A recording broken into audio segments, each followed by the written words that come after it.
Hindi nag-match ang ilan pang hibla ng buhok na na-recover sa abandonadong SUV sa Batangas City sa DNA profile ng magulang ni Catherine Camilon ayon sa CITG.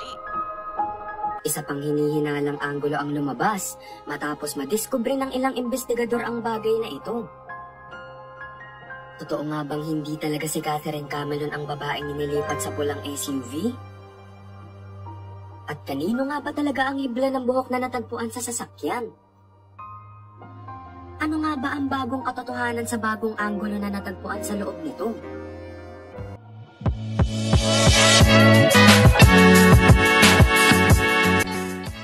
Matatanda ang una nang inilabas ng pulisya na nagmatch sa DNA sample ng magulang ni Catherine ang mga hibla ng buhok na natagpuan sa abandonadong sasakyan sa Batangas. Dahil dito, mas napagtibay na si Catherine na ang huling isinilid dito gaya ng pahayag ng dalawang saksi.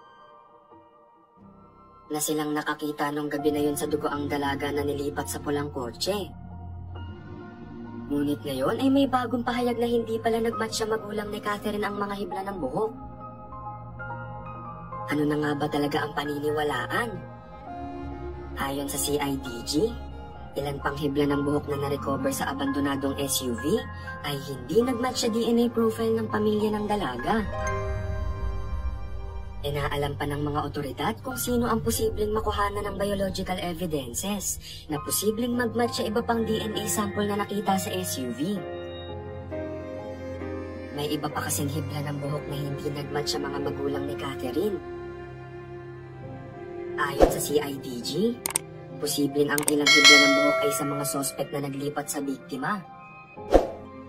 Meron pang continuing process dun sa other hair strand. Yan ang patuloy na inaalam ng ating forensic unit as to whom those hair strands belong, ayon kay Colonel Jacinto.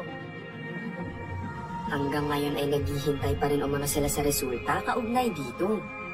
Patuloy pa rin ang ginagawang investigasyon ng forensic unit para mas malinaw ang lahat. Samantala, sa December 19, 2023 at January 9, 2024 nakatakda ang preliminary investigation sa pagkawala ng beauty pageant contestant na si Camilon. Inaasahang haharap sa piskalya ang pangunahing suspect na si Police Major Alan De Castro.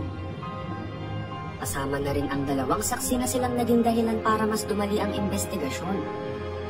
Hanggang ngayon ay pinaghahanap pa rin ng otoridad ang driver bodyguard ni De Castro na si Jeffrey Magpantay at dalawa pang itinuturong suspect.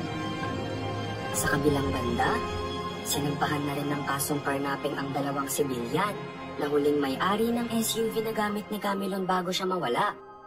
Tikom umano ang mga ito kung paano napunta kay Catherine ang naturang sasakyan.